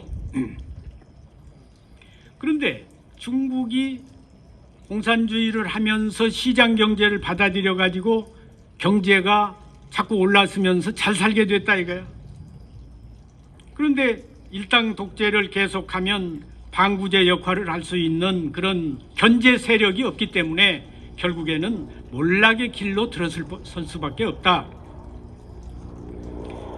또 지금 이번에 그 공산당 제20차 전국 대표 대회에서 시진핑이 3연임이 확정됐습니다. 그동안 이제 그 칠상팔하라 해가지고 67세는 유임을 하고 68세가 되면 은퇴를 하도록 그렇게 규정을 했고 임기는 2년까지만 할 수 있도록 했는데 시진핑이 바꿨어요. 칠상팔하를 능상능하로 바꿨단 말이야. 능력 있으면 유임하고 능력 없으면 내려가지 왜 그 숫자에 연연하느냐. 왜냐하면 자기가 나이가 이미 68세가 넘었잖아요. 그리고 2년 연임제로 했는데 이번에 사실은 나이 제한을 폐지하면서 장기 집권의 길을 터놨습니다. 근데 뭐 방송을 통해서 잘 아시겠지만 강택민은 공산당 대회에 불참했고 후진타오는 폐막식 전에 퇴장을 했습니다. 이것은 정말 이례적인 일입니다. 공산당 안에 그런 분열의 조짐이 있다는 것을 세계에 보여준 좋은 단서라고 보는 것입니다. 그리고 또 등소평은 도광양회를 하라고 그랬어요. 빛을 감추고, 그러니까 중국이 아직은 미국과 상대가 안 되니까 발톱을 감추고 힘을 키워라. 그래서 도광양회를 하라 그랬는데 시진핑이 등장한 이후에 정치적으로 민족주의, 외교적으로 공세주의, 군사적으로 확장주의 이렇게 하다 보니까 그 미중 갈등이 시간이 가면 갈수록 심화될 겁니다. 그리고 이게 아주 후진 국가에서는 이제 언론을 탄압해도 그게 가능합니다.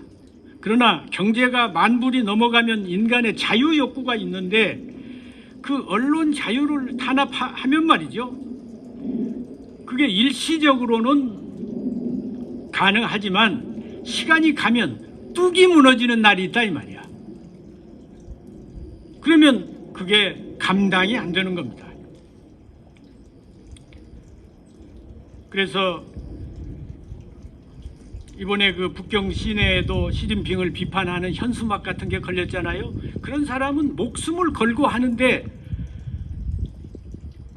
그런 것이 지금은 조그마한 하나의 두 개 개미 구멍으로 되지만 그거를 계속 억누를 경우에 뚝이 무너질 경우에 그걸 어떻게 대처하느냐 이 말이에요.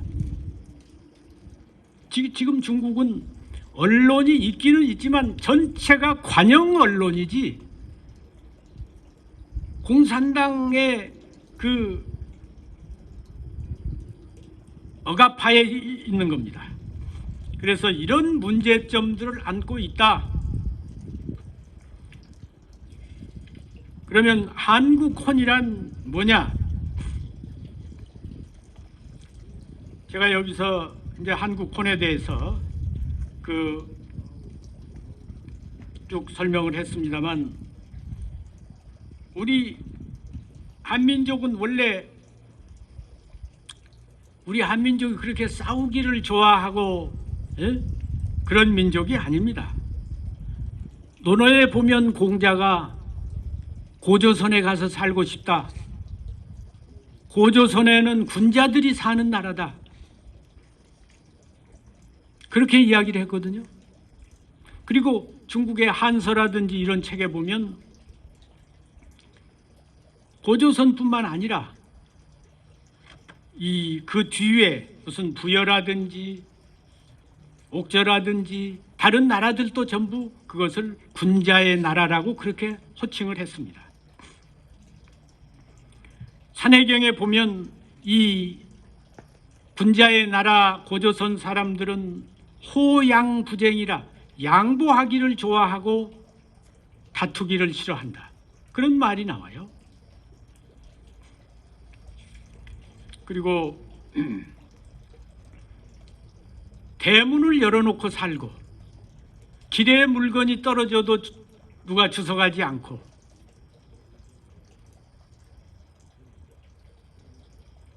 그리고 그 나라 사람들은 의관 대검을 한다. 군자국의 사람들은 의관을 갖추고 칼을 차고 다닌다.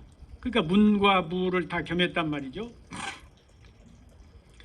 그러니까 국혼, 민족혼이라고 하는 것은 한국 사람들에게는 수천 년 동안 이어져 내려온 민족혼이 있습니다.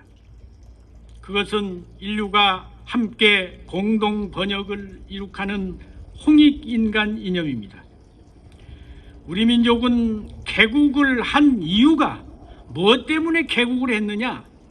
우리 민족끼리 우리끼리 잘 먹고 잘 살자고 개국을 한 게 아니에요. 개국을 한 이유가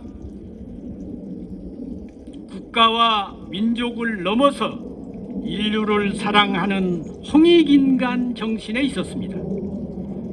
그렇기 때문에 한 번 건국을 하면 우리 민족이 세운 나라들은 서로 화합하고 단결해가지고 길게는 1000년, 2000년, 짧게는 500년, 600년씩 왕조를 유지했어요.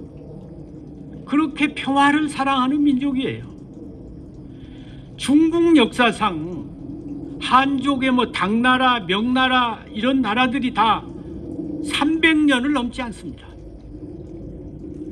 500년 간 나라가 많지 않아요.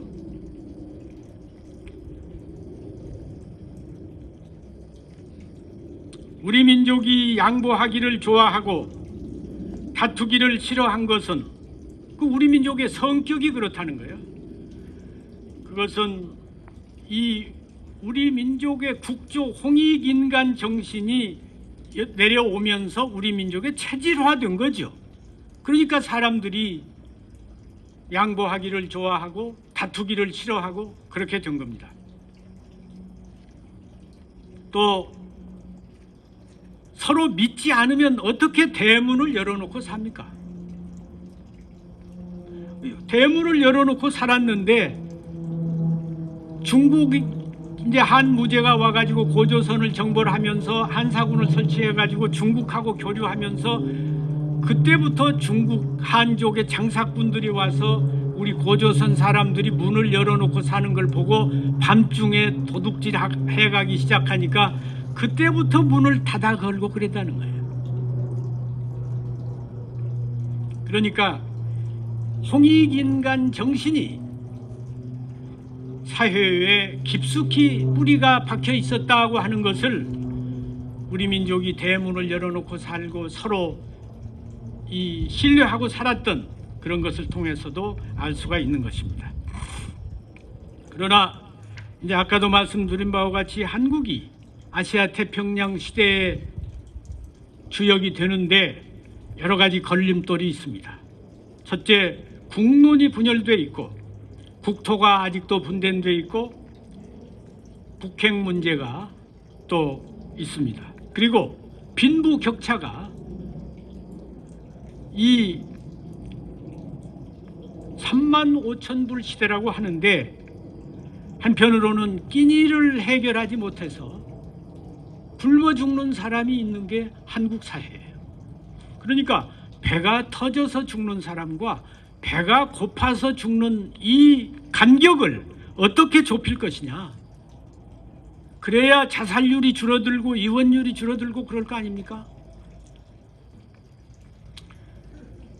그러면 중국과 한국이 다 지금 문제점도 있고 그런데 이 중국몽과 한국 혼의 대결에서 한국이 최후의 승자가 되기 위해서 어떻게 해야 되느냐? 한국 혼이 중국 몽을 이기기 위해서 어떻게 해야 되느냐? 저는 먼저 국혼이 회복되어야 된다고 생각합니다. 맞습니다.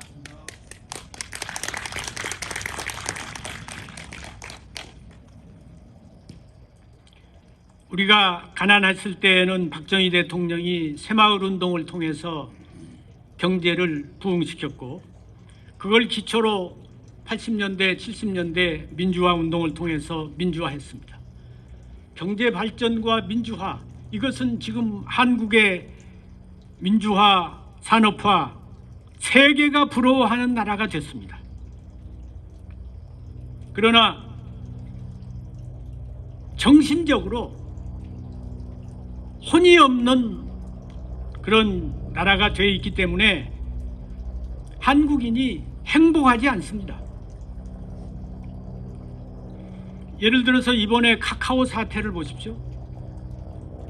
카카오 사태가 우리 여기 장기표 선생님 모임에서 전문가가 나와서 설명하는 걸 들었습니다만 그거를 여러 군데 복제를 해뒀으면 하나가 불이 나서 타서 없어져도 그런 국가적인 재앙이 오질 않는다는 거죠. 근데 그거 하나 가지고 하다가 그게 불에 타버리니까 전국이 마비가 되는 거 아닙니까?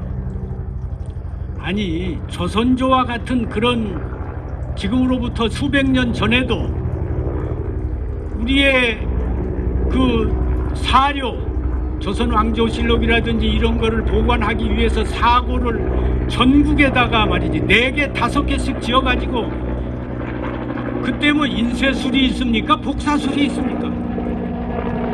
그래도 그거를 이렇게 여기저기다가 분배를 해서 그런 정신이 지금 없는 거야.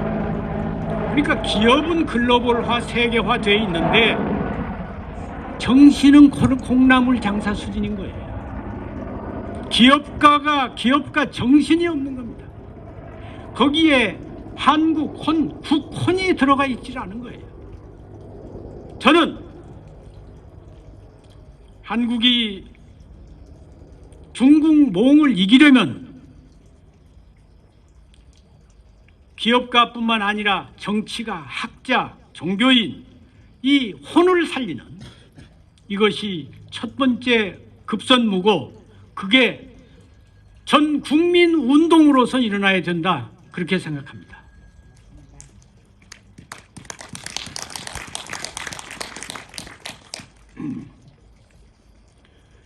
그리고 우리가 일제 35년은 그 지배를 받다가 나라를 되찾았습니다만 국토는 되찾았는데 역사가 광복이 안 됐어요. 역사가 되찾아지지 않았습니다. 왜냐하면 우리 민족의 역사를 올라가면 북쪽으로 압록강 넘어 아까 이야기와 같이 발해 유역이 우리 조상들이 진출이 아닙니다. 지배를 해가지고 거기가 터전이란 말이야. 그런데 일본 사람들이 압록강 안으로 축소시켜가지고 한사군이 한반도에 있었다.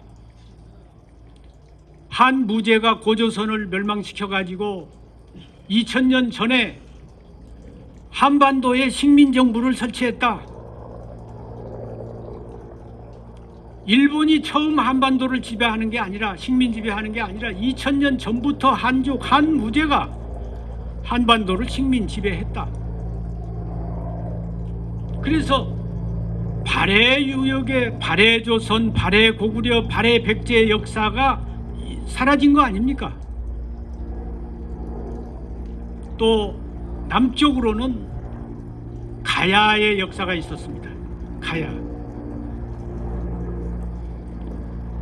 사실은 이 가라의 김수로왕이 가야를 건국한 분인데 이 분이 무슨 2만 년 전도 아니고 동한이 시대에 건국을 한 분입니다. 동한이 시대. 그러니까 유방보다도 훨씬 이후에 한나라가 전한이 있고 후한이 있고 서한이 있고 동한이 있고 그렇잖아요. 동한이 시대에 건국한 분인데 그때에 무슨 아래에서 사람이 태어난다는 게 말이 됩니까? 그러면 우리 민족은 뭐 혁거세도 그렇고 부여의 동명왕도 그렇고 다 아래에서 태어났다는 난생설화가 있어요. 그러면 그거는 왜 난생설화가 있느냐? 우리 민족은 그 위대한 국조가 남녀가 성적인 결합을 해가지고 그 나왔다. 그거보다는 하늘의 전기를 받고 태어났다. 이거를 상징적으로 말해주는 것이 난생설화입니다.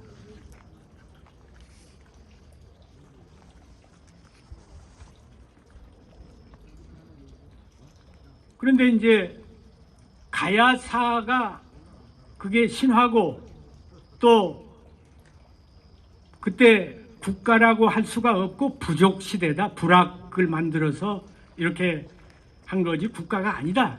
이게 이제 일본 사람들의 주장인데 그러면 그때 일본에서 임나일본부라고 하는 그런 일본의 정부가 한반도 남쪽 가야 지역을 지배했다는 거예요. 그러니까 가야라고 하는 나라가 여기 당당하게 있으면 국가가 건국되어 있으면 임나라고 하는 게 여기 나와서 있었다고 하는 것이 논리가 성립이 안 되죠.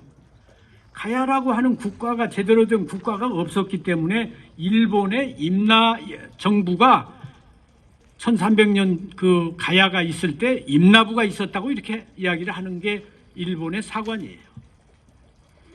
그러니까 남쪽으로 일본이 지배했고 북쪽으로 중국이 지배했고 2000년 전에 한반도는 한무제가 점령해서 한사군 설치해가지고 식민지였다. 이런 엉터리 역사를 만들어 놨는데 그 이론이 지금도 교과서의 기본 이론이 돼 있다면 이거 가지고 국헌이 살아나겠습니까, 여러분? 그런 역사를 우리가 배워왔는데 그런 역사를 우리 자손들에게도 가르쳐서 되겠느냐 이 말이야. 아시아 태평양 시대에 중국의 시진핑은 세계를 지배하겠다고 위대한 중국의 중흥을 기치를 들고 나서는데 우리는 북쪽은 우리 조상들이 지배한 발해 유역은 다 잃어버리고 남쪽은 일본의 임나부가 와서 지배하고 한반도는 한무제가 와서 식민지 설치하고 이런 역사 이론 가지고 어떻게 민족혼이 살아나며 아시아 태평양 시대 주역이 될 수가 있겠습니까? 그렇기 때문에 또 그런 역사를 우리가 가르치고 있기 때문에 중국의 동북공정이 나온 겁니다. 우리가 우리 역사를 제대로 정립해서 발해 역사를 한국사로 포함시켰으면 발해 유역에 고조선, 고구려, 백제 역사를 우리가 제대로 가르쳤으면 일부 중국의 동북공정이 나올 수가 없는 거야. 그러니까 동북공정 대응을 위해서나 4대 식민사관의 청산을 위해서나 이 바른 역사 교과서를 만들지 않으면 안 되는 것입니다. 지금의 역사 교과서를 가지고 우리의 후손들을 가르쳐서는 아시아 태평양 시대의 주역이 결코 될 수가 없습니다. 그래서 저는 지금 언제 이 국사편찬위원회가 제대로 바뀌고 또 정부가 바뀌어가지고 제대로 된 교과서를 편찬하기를 기다린다는 게 너무 요원한 일이기 때문에 우리가 이 바른 역사 국민 교과서를 만들어야 된다고 생각합니다.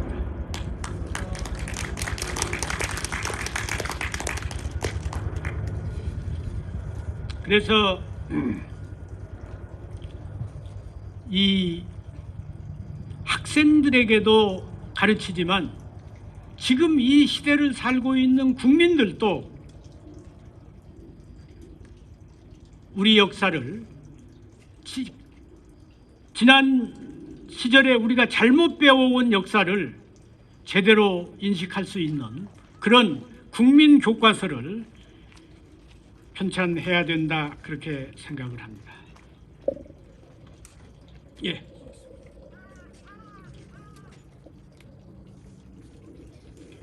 그리고 이 문재인 정부 5년 내내 나라가 편치 않았습니다. 어떻게 보면 이 좌와 우가 서로 함께 국가 발전을 위해서 협조하지 못하고 반신불수적인, 한쪽은 있는데 한쪽은 반신불수가 되는 그런 상황이 됐고, 태극기 부대가 광화문에 모여서 싸우자 이기자, 아니 무슨 적입니까? 싸워서 이기게?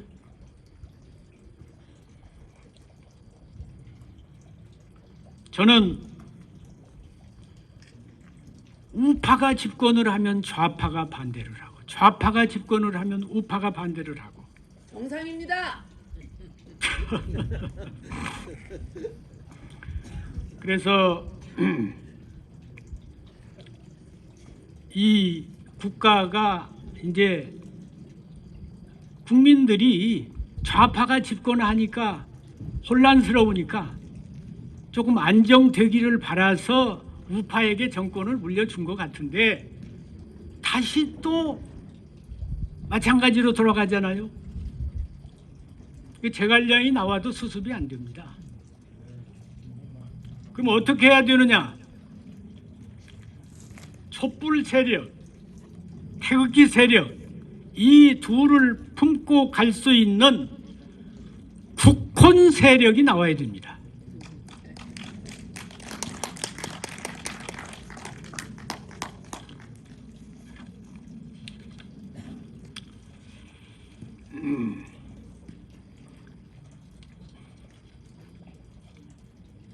저는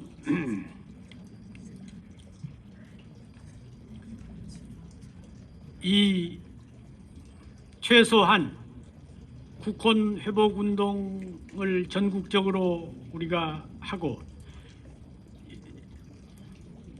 바른 역사 국민 교과서를 편찬해서 우리 국민의 그 민족혼을 하나하나 민족혼으로 재무장을 하고 또 국혼이 있는 이런 사람들이 세력화될 때 한국이 바로 설 수 있을 뿐만 아니라 아시아 태평양 시대 중국 몽을 이기는 그런 한국혼이 될 수 있다, 그렇게 생각을 합니다. 그러면 우리의 목표는 이 중국을 이기자는 것이 목표냐? 우리의 최종 목표는 사실은 이 자본주의와 사회주의를 넘어서 홍익주의를 목표로 해서 이 홍익주의를 이 새로운 패러다임으로 세계적으로 확산시키는, 이것이 우리의 최종 목표가 되어야 된다고 생각합니다. 그런데 그러자면 먼저 우리 한국이 홍익주의로 모범 국가가 돼야죠. 그렇죠? 그리고 우리 한국이 모범 국가가 되고 그 모범적인 한국이 세계의 지도국이 되면 2049년에 중국이 세계 제1위 국가가 되는 게 아니라 한국이 세계 제1위 국가, G1이 될 수 있다. 이렇게 생각을 하는 것입니다.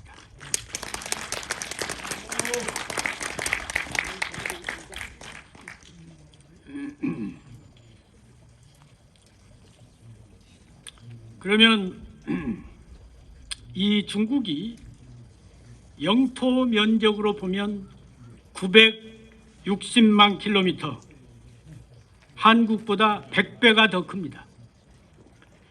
인구는 약 14억이 좀 넘으니까 15억으로 추산합니다. 그러면 한국 사람보다 30배가 많습니다. 이런 거대한 중국을 상대로 한국콘이 과연 승자가 될 수 있느냐? 저는 가능성이 있다고 봅니다. 그럴 수 있는 몇 가지 요인이 있다고 봅니다. 첫째는 이번 20차 당대회에서 나타난 결과를 보면 이 시진핑이 그동안 3년 집권에서 5년이 연장되어 가지고 장기 집권의 길이 열렸는데 권력 구조가 집단 지도 체제를 해왔어요. 그동안에는 후진타오나 강택민이나 오택동이나 등소평이나 집단 지도 체제입니다. 그런데 1인 독재 체제로 바뀌었습니다. 당의 중앙 상무위원이 7명이 중국을 이끌어가는데 모두 이 시진핑 중심으로 사람을 교체했다 이거예요. 그러니까 그만큼 폐쇄적인 정권으로 변해버린 겁니다. 그러니까 이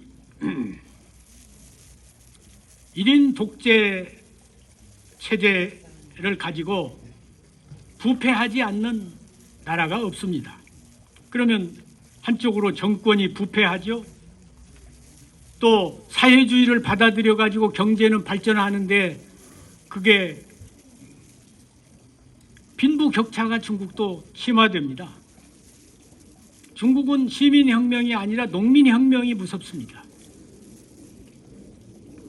그래서 밖으로는 미국과 갈등 속에서 미중 갈등 속에서 외환이 있고 안으로 정권이 부패하고 빈부격차가 심화되어 가지고 민중이 이 반기를 들면 내부 외환에 직면한 시진핑 정권이 제대로 유지가 될 수 있겠습니까? 더 나쁜 것도 있습니다. 문자가 뒤진 문자를 가지고 있습니다.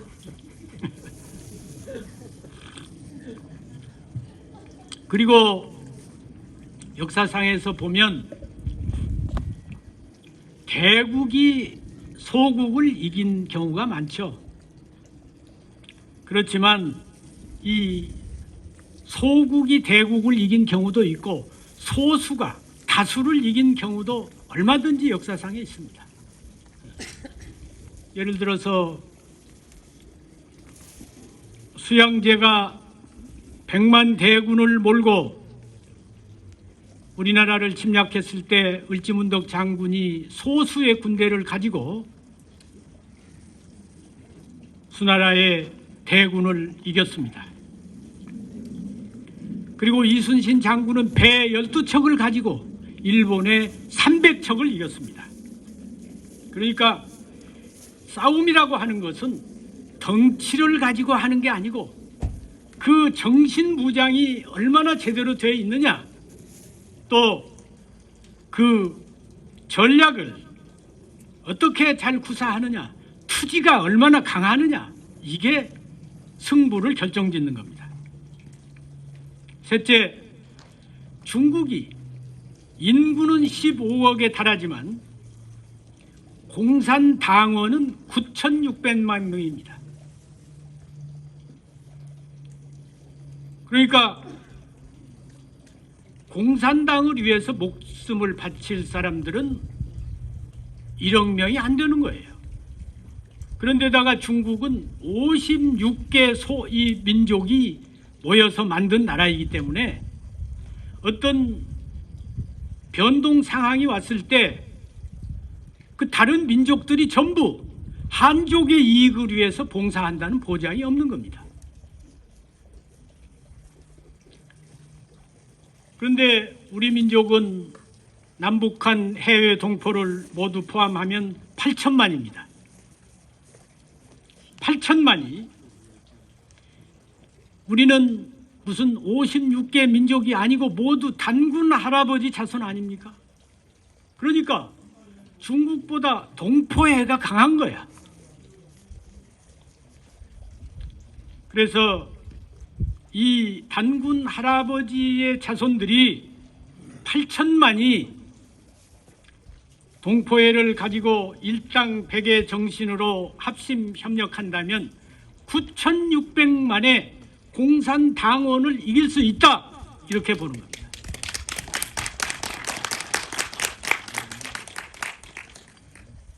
넷째, 우리는 발해 유역에 그 중국의 대륙을 지배했던 그런 자랑스러운 민족입니다. 우리 조상들은 세계를 경영했던 그런 경험이 있는데 그 피를 우리가 지금 오늘에 이어받아 가지고 있는 겁니다. 그렇기 때문에 우리는 세계의 지도국이 될 자격이 체질적으로 충분히 있다, 이렇게 생각하는 것입니다.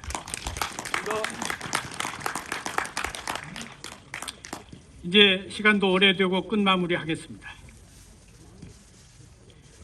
청나라가 명나라를 멸망시켰을 때 명나라의 학자인 고연무라고 하는 한족 학자가 그런 말을 했어요.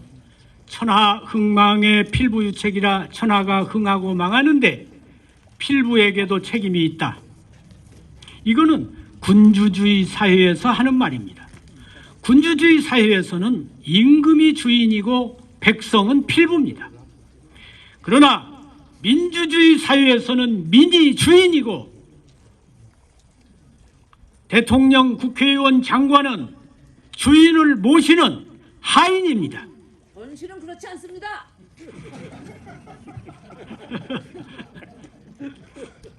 그래서 지금은 고연무는 천하 흥망의 필부유책이라 그랬는데 지금 우리는 천하 흥망의 주인유책이라 천하가 흥하고 망하는데 이 나라의 주인인 국민에게 책임이 있다. 있습니다. 그래서 8천만 민족이 한 사람 한 사람이 내가 이 나라의 주인이라고 하는 그런 정신을 가지고 국혼을 회복한다면 우리가 아시아 태평양 시대의 주역이 되고 그 위대한 중국몽이 아니라 위대한 한국혼이 세계를 지배하게 될 것이라고 확신합니다. 감사합니다.